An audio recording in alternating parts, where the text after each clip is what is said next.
Vou dizer que antes de dizer papai e mamãe, eu disse Mengo. Rua, aqui no posto 6, pelada de rua. Eu joguei no Lá Vai Bola, no posto 6, mas o time era ali, o time da rua. A maioria era Flamengo. Consagrado no gramado, sempre amado, mas Eu fui de 63 a dezembro de 76, juiz auditor do Superior Tribunal de Justiça Desportiva da Confederação Brasileira de Desporto. E de vez em quando tinham problemas do Flamengo lá. Foi assim que eu conheci o Richer, que ia lá defender o Flamengo em algum processo. Quando vi o Richer puxando os cabelos, que quase já não tinha, né, coitado, e chorando, porque não tinha uma pressão enorme sobre ele para botar um time, para jogar, para ganhar, para afinal, o Flamengo é isso, né? Pressão popular enorme. Eu falei, bom, como é que eu vou ajudar esse Richer, rapaz? Comecei a procurar os banqueiros, porque eu achava, bom, quem é dono do Flamengo são os donos do crédito do Flamengo, não é? São as pessoas que botaram dinheiro lá. Cheguei lá, quando eu entrei na sala, eu cheguei a sentir um frio na espinha, né? Tinha um senhor muito sério, os olhos azuis, cara meio fechada. Bom, o que o traz aqui? O Flamengo. Eu queria conversar sobre os créditos ou os débitos do Flamengo no sistema bancário nacional. Aí ele imediatamente apertou um botão, entrou a secretária e falou, Dona Maria, não atendo mais ninguém, anote os recados. Eu relaxei. O cara era mais Flamengo do que eu. Era o Ernest Albrecht. E era o Ernest Albrecht que financiava, através dos bancos, o Flamengo. Então o Flamengo devia 30 bancos. Por quê? Ele pegava um dinheiro num banco, uma promissória. Quando vencia, ele pegava dinheiro no outro banco, pagava esse, ficava com um pedacinho para tocar a sua vida. Vencia aquele, via no outro, pegava o dinheiro, pagava esse, o outro. E assim. Foi assim que nós reunimos todos esses banqueiros. E o Armando Carneiro, foi o grande artífice disso tudo. Foi a época que o Walter Clark se aproximou desses grupos aí. Aí o Richer nomeou esses todos assessores da presidência, e aí a imprensa chamou de Grupo Forte. ai Jesus, eu teria. Eu andava meio afastado do grupo. Eu tinha me separado recentemente, no final de 71, e andava na farra por aí. E aí me chamaram para essa reunião que eu tinha que estar presente, que era uma reunião muito importante. E fui lá na reunião, na casa do Walter Clark. E chegamos lá, aí me explicaram o que era, qual era o problema, o que eu ia fazer. Queriam lançar o Armando Carneiro para presidente, que resolvemos participar da vida interna do Flamengo, da vida política, da vida administrativa do clube, e todos ali se dispunham a assumir e eleger o Armando Carneiro presidente. O André Richer chega com o vice-presidente médico do Flamengo, Dr. Hélio Maurício de Souza. Eu estou trazendo aqui o Dr. Hélio Maurício para eles apresentar como candidato à presidência do Flamengo, para os senhores apoiarem. Olha, eu tive a sensação de que iam pegar o Richer e o Hélio e jogar pela janela abaixo. Realmente foi uma ducha de água fria, não é? O Armando Carneiro, que também não era um banqueiro, gostava de corrida de cavalo. Era Flamengo doente, mas o negócio dele era os cavalinhos no Jockey Club. Uma decepção, não é? E se desfez tudo, veio o Hélio Maurício, ganhou a eleição, se reelege. Continuam os mesmos problemas. Esse grupo aqui se dissolveu, né? Ficaram atentos, mas não havia reunião, não se participava. Aí o Hélio Maurício resolve se candidatar pela terceira vez. Permitia sucessivas reeleições. O mandato era de só 2 anos. Aí o grupo se reuniu outra vez. Não é possível. Não é possível. Hélio Maurício, novamente, ninguém aguenta. Veio gente importante, que conhecia muito bem o Flamengo por dentro, tipo o Antônio Moreira Leite e os seus filhos, Marco Aurélio, Marco Polo, Marco Antônio, gente muito boa e de muito peso dentro do Flamengo. Veio o Canela, veio o Raul de Melo Rego com o Luiz, seu filho, veio o João Carlos Magaldi junto com o Walter Clark. O Carlinhos Maia já é do grupo Primitivo, está lá conosco desde o início. E aí resolveu-se ampliar, abrir, porque tudo parecia muito fechado. Grupo forte, olha, então aqui só entra quem é forte. Quem não é forte não entra aqui, né? O Dragão Negro. O Dragão Negro, então, é uma coisa fechadíssima. Resolveu-se ampliar para frente ampla pelo Flamengo. Saíram em busca de um candidato. Eu também estava meio afastado. Eu estava com um problema de terras lá na Amazônia. Eu estava viajando muito para Manaus. Meu pai era de lá. Afinal, tinha um problema lá grave. Aí a Marilene Dabos, que era minha amiga de infância, lembrou meu nome numa reunião. Eu falei, esse aí é bom e tal. É do nosso aqui, é do nosso grupo. Aí foram me chamar, foram me convidar para ser o presidente. Eu sou cria do Dr. Juscelino, né? Eu fiz a campanha do Dr. Juscelino para presidente da República. E durante o mandato dele, viajei com ele. Afinal, eu tinha uma vida política intensa. Então, eu tinha pegada. Quando saí candidato, eu sempre almocei no Jockey Club, no centro da cidade. E tinha uma mesa lá no Jockey Club que sentavam aqueles senhores todos, velhos sócios lá do Jockey, gente importante, geralmente. Né? E o João Avelange já almoçava ali com eles de vez em quando. Eu tinha uma mesa que tinha sempre uma bandeirinha do Flamengo. E quando eu entrei, o João Avelange comentou com o parceiro lá, o companheiro dele de almoço, do lado, falou, é um bom nome esse rapaz para candidato a presidente, mas não ganha eleição. O Hélio Maurício tem 600 votos lá cativos. E a pessoa para quem o João Avelange disse isso, me contou. Eu falei, olha, quando você se sentar com ele de novo, diz que eu vou ganhar do Hélio Maurício de capote. Se ele tem 600 votos, nós vamos botar lá 1.200 votos. E não deu outro. Nós botamos, o Hélio Maurício teve 600 votos, eu tive 1.100 votos e não botei o dobro porque teve um terceiro candidato que foi o Radamés Latari. E ganhei. Nós demos uma surra. Mas realmente o que foi feito para essa eleição, até hoje eu não vi. O Dr. Roberto abriu a TV Globo, abriu o canhão atômico para anunciar a eleição no Flamengo. E nós começamos dizendo a democracia começa pelo Flamengo.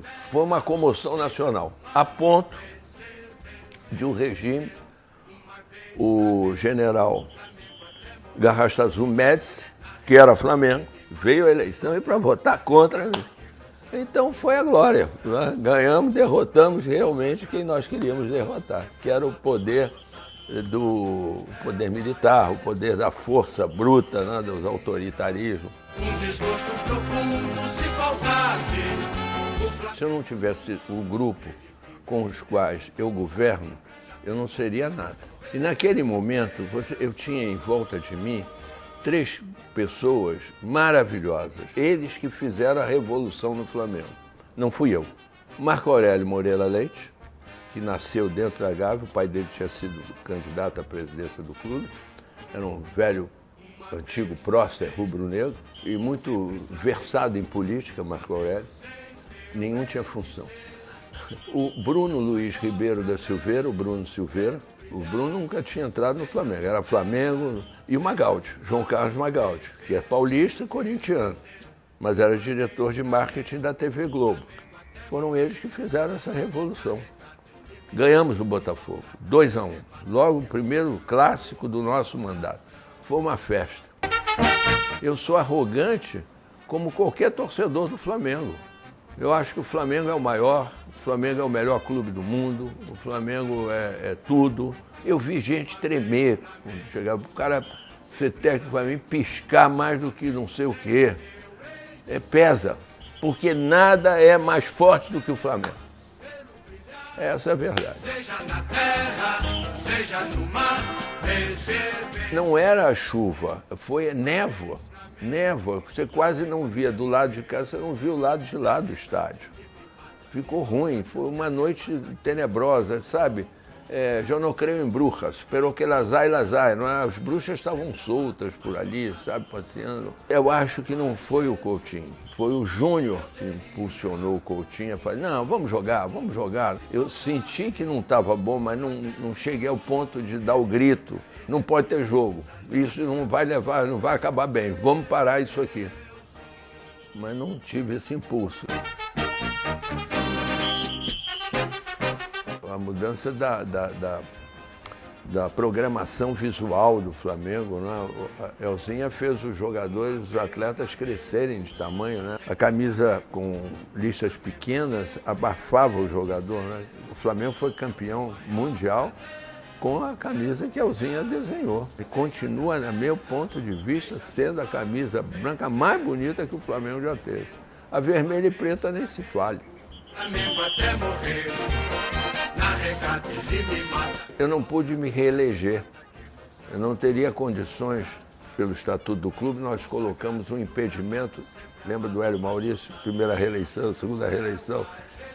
Se reeleger indefinidamente, nós demos o prazo de uma reeleição. E aí eu tive que ir para o Conselho Deliberativo para continuar com a obra que tinha sido feita nos 4 anos anteriores. E Antônio Augusto, que era o presidente do Conselho Deliberativo, foi ocupar a presidência. O Coutinho não gostava muito do Antônio Augusto e acho que eles também não gostavam muito do Coutinho, né? E aí ele recebeu aquele convite para ir para os Estados Unidos e combinamos que ele voltaria no ano seguinte, mas não como técnico do Flamengo, mas sim como vice-presidente profissional do clube. O Coutinho era caçador submarino, fazia caça submarina. Ele ligou para mim de manhã: Márcio, é o primeiro dia de sol que eu estou pegando aqui no Rio.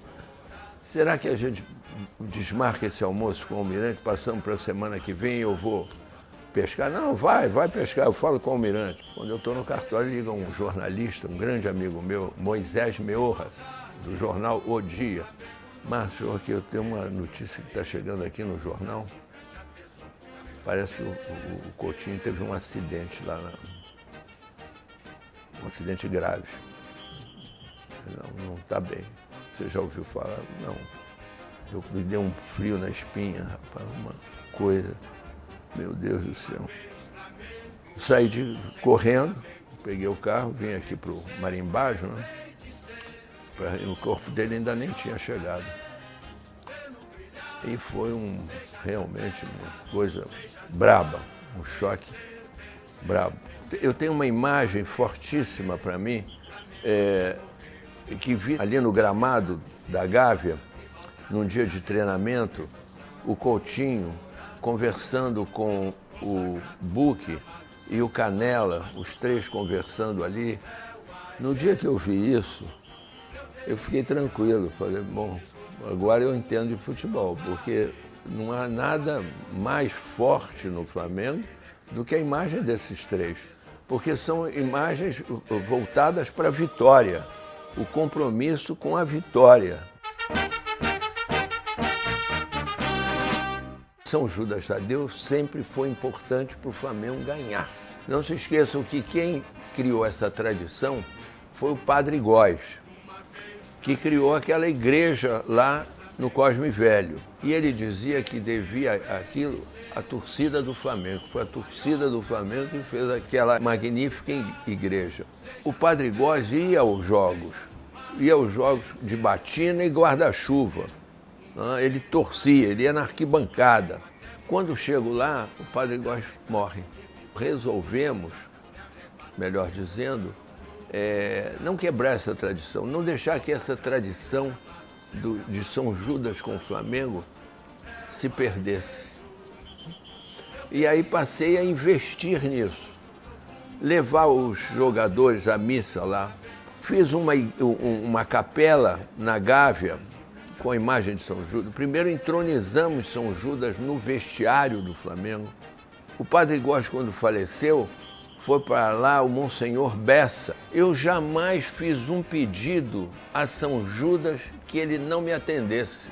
O Monsenhor Bessa faleceu e ficou lá o Padre Benedito, benzeu o vestiário, benzeu o clube. Mas se nós entrarmos armados com São Judas Tadeu, com a vitória no Remo, com a administração interna equilibrada, pode ter certeza que nós vamos ganhar. É assim que ganha. Flamengo até morrer. Eu soube que o Papa ia vim aqui no Vidigal. Então eu vim com a bandeirinha do Flamengo e Márcia, minha filha mais velha, Márcia Braga, e fomos ali para a Avenida Niemeyer para esperar o Papa passar para dar a bandeirinha para ele. Eu fiquei distante. Dom Eugênio Salles me viu naquela aflição ali com a bandeira do Flamengo. Eu falei, vem cá. Aí eu fui. Deixaram eu passar, né? No que eu passei, Dom Eugênio abriu a porta para entrar, eu dei a bandeirinha do Flamengo, ia dar a bandeirinha do Flamengo para o Papa, a fotografia é essa, ele olhando para mim, a mãozinha que aparece ali não é a minha, é de Dom Eugênio Salles entregando a bandeira e o Dom Eugênio explicando a ele é o presidente do Flamengo, é o maior clube, o mais popular. Os outros papas, todos eles, eu fui lá, mas na hora que ele viu, que eu tentei explicar, porque eu falo inglês, falo francês, falo italiano, falo espanhol. Eu estava tentando ali me explicar na língua para ele entender. Na hora que eu consegui explicar, e na hora que ele viu o Bento XVI nas costas da cabeça, ele teve uma surpresa tão bonita. Ai, meu Deus! E essa foto existe. O Papa Francisco, esse foi mais fácil, né? Porque fala em espanhol e é do futebol, não é? Ele é torcedor. Também pediu audiência ao Papa e numa solenidade lá me deixaram chegar e falar com ele. E a situação do futebol brasileiro era caótica naquele momento. Tivemos uma eleição que elegeu o doutor Otávio Pinto Guimarães, aquele Nabi Abichedi lá de São Paulo, que na verdade era o presidente de fato, não era o Otávio era o presidente de direito. Quando chegou aquele momento em que o doutor Otávio foi à televisão, esse ano nós não temos condição de organizar o campeonato nacional. Não temos datas e não temos recursos. Peguei o telefone, vi isso no Jornal Nacional, liguei para o Carlos Miguel e falei, olha, a revolução é agora ou não acontecerá. Eles não têm condição. Vamos nós organizar o campeonato? Vamos embora. Então segura aí São Paulo que eu vou segurar no Rio. Vamos falar com os mineiros, com os gaúchos e assim fizemos. Tivemos a lucidez de colocar Carlos Miguel de presidente do Clube dos 13. Dr. Roberto desceu do seu gabinete lá no último andar, na cobertura daqui da Vênus Platinada, como ele chamava aqui na Lopes Quintas, para assinar o contrato. Ele comprou por 3 milhões de algum dinheiro o campeonato, que tomou o nome de Copa União, porque era a união dos grandes clubes brasileiros. Começou o campeonato, isso tudo imagina com a reação que teve a CBF e principalmente o Nabi Abichedi, lá em São Paulo. Começou o campeonato, aí eles publicaram um outro regulamento da competição. Chamaram a Copa União de módulo verde, o outro era um módulo amarelo, e que cruzava no final.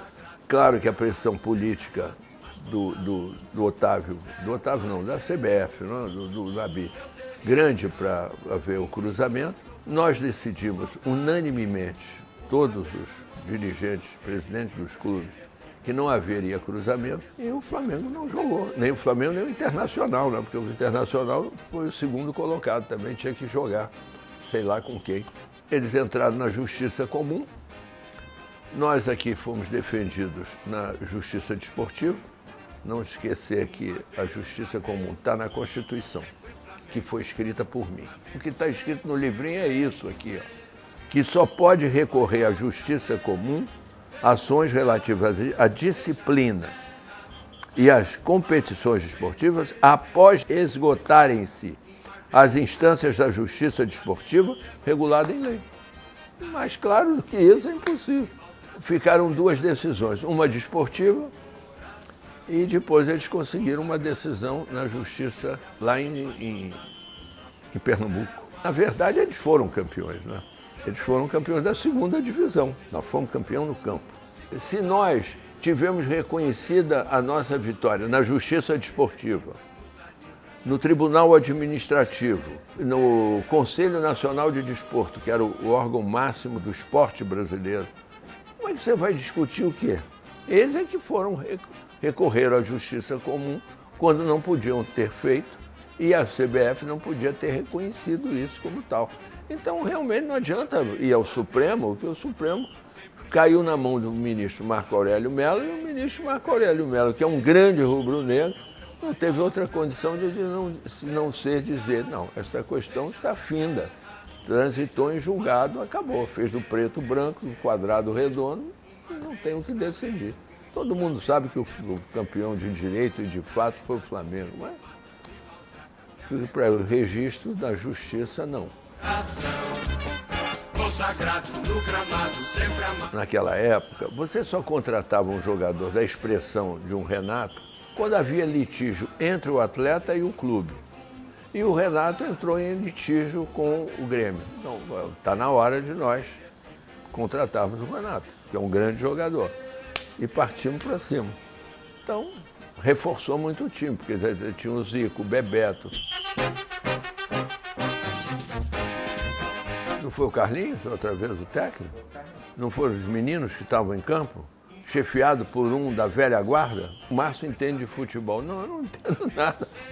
Bota o Carlinhos com os meninos do Flamengo, um maestro dentro de campo, não vai ser campeão? Botafogo tinha um timaço. No primeiro jogo da final, o Flamengo no primeiro tempo bateu 3-0 no Botafogo, acabou o campeonato. É isso. Ele me mata, me maltrata, me arrebata, que emoção. Pela primeira vez no Brasil, não é? Um presidente é empichado. Entraram 80 milhões de dólares, saíram 80 milhões de dólares e o Flamengo ficou devendo 80 milhões de dólares.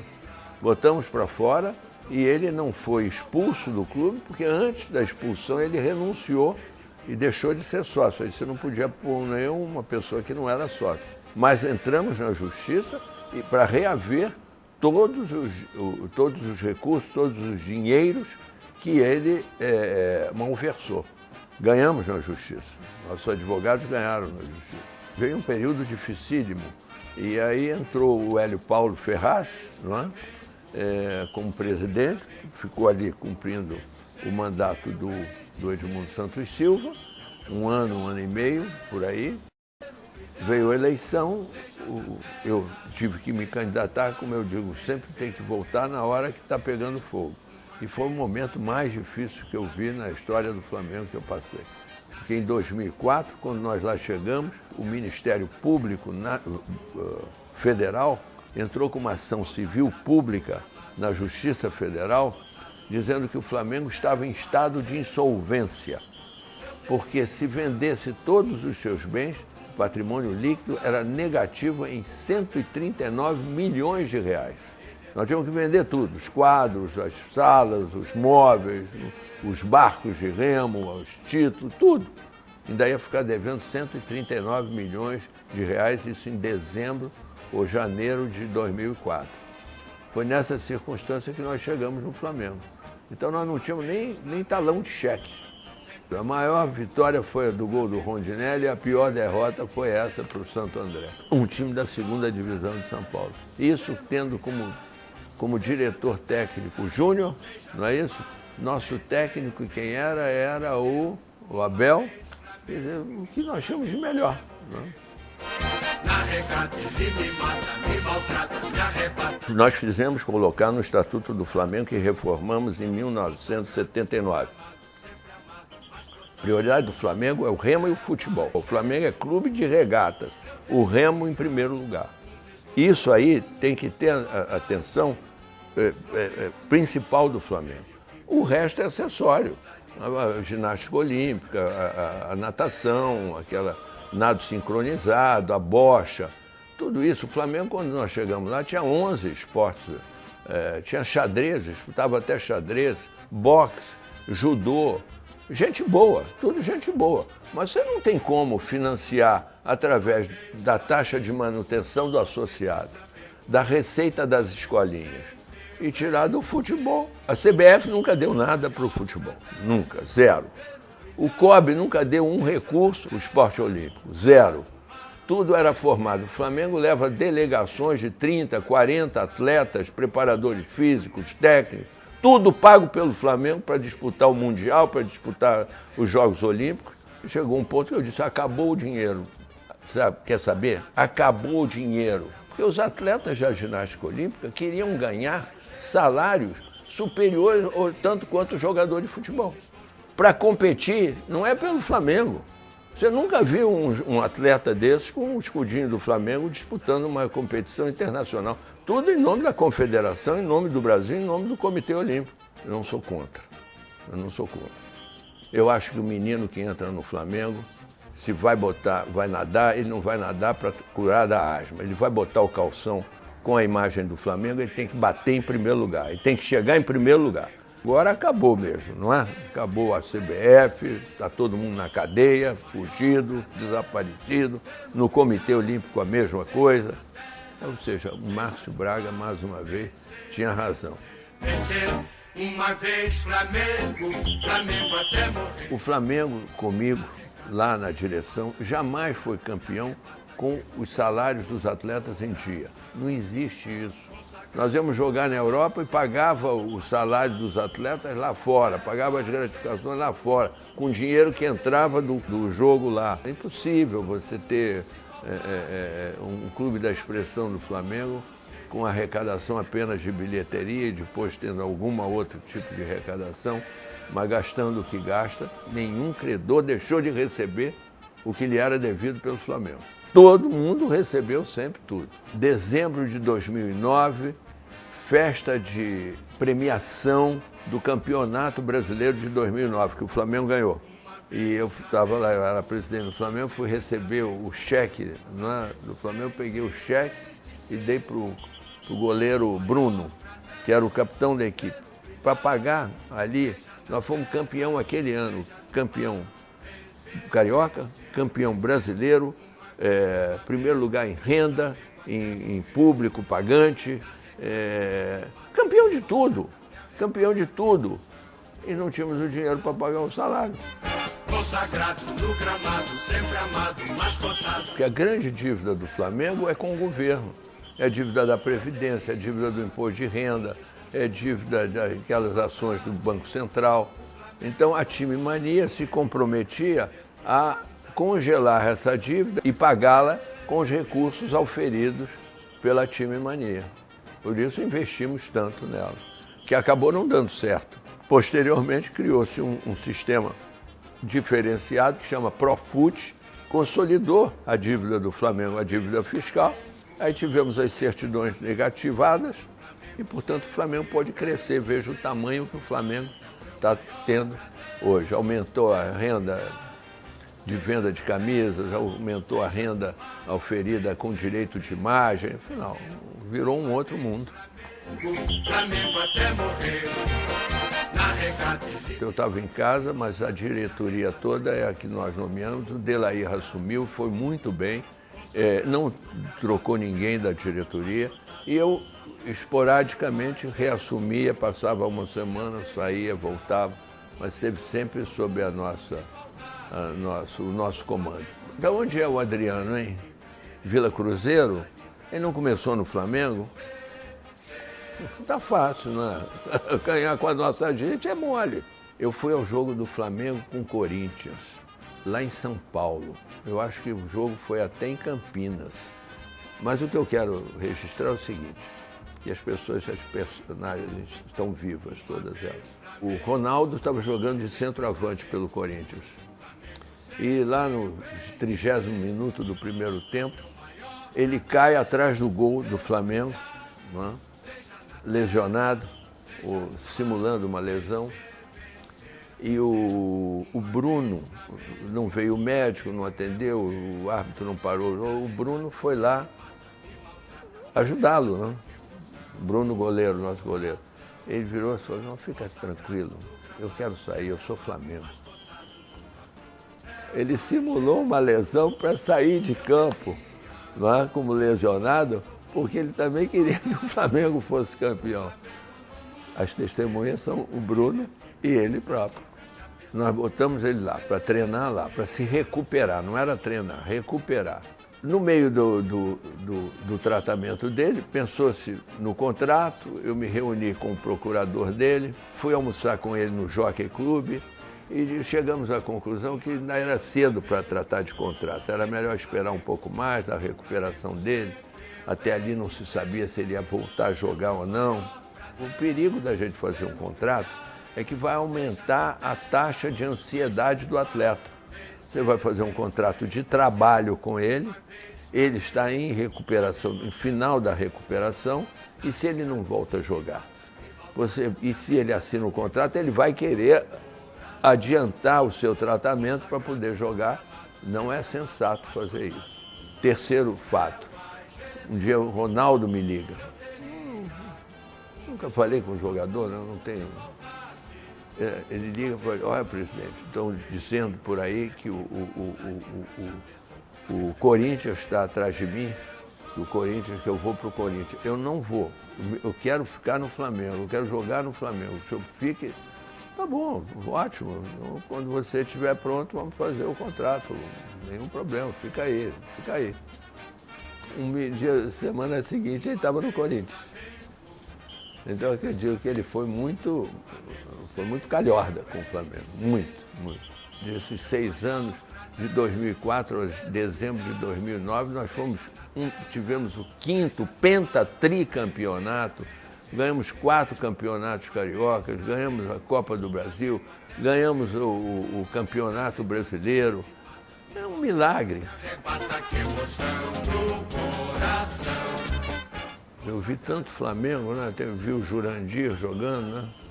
Indiscutivelmente o Raul foi um grande goleiro, o Leandro na lateral direita, o Júnior na lateral esquerda, Domingos da Guia e o Moser, porque teve aquele Paraguai que era bom pra caramba, Regis, que era meio campo, depois foi para a 4ª zaga. No meio de campo o Carlinhos, o Bria, o Zizinho pela direita, o Dr. Rubens, o Zico, o Dida, o Esquerdinha na ponta esquerda, pela ponta direita o Joel, não é? Porque eu não vi o Valido jogar, era muito guri. O Henrique, o Índio, e sem sombra de dúvida o Zico e o Zizinho, os maiores de todos, não? Outro grande jogador do Flamengo foi o Evaristo. O Evaristo era um monstro, foi um monstro. Eu, quando fui comprar lá o Roberto, no Barcelona, eu visitei também o Real Madrid, o Evaristo é ídolo, consagrado, tanto no Real Madrid quanto no Barcelona. Ele jogou tanto num quanto no outro. O Flamengo é um fenômeno social, é o maior fenômeno social que aconteceu nesse país no século XX. E ainda não explicado. Quem explica aí essa grandeza do Flamengo? Como se chegou à construção disso? Não é uma coisa que o Márcio fez ou os outros dirigentes vieram construindo, pedra sobre pedra. A grandeza do Flamengo não é construída de dentro para fora, ela vem de fora para dentro e torna o Flamengo imbatível. É uma coisa incomensurável, Afonso. Então, não são as pessoas só. Tem um outro patamar isso tudo, tem um outro ciclo nisso tudo, que é bonito, mas é o Flamengo. Não tem a menor dúvida que é o Flamengo. Gostaria de ser lembrado do Flamengo por ter sido presidente do Flamengo, dessa grandeza que é o Flamengo. É isso. Um desgosto profundo se faltasse o Flamengo no mundo. Ele vibra, ele é fibra.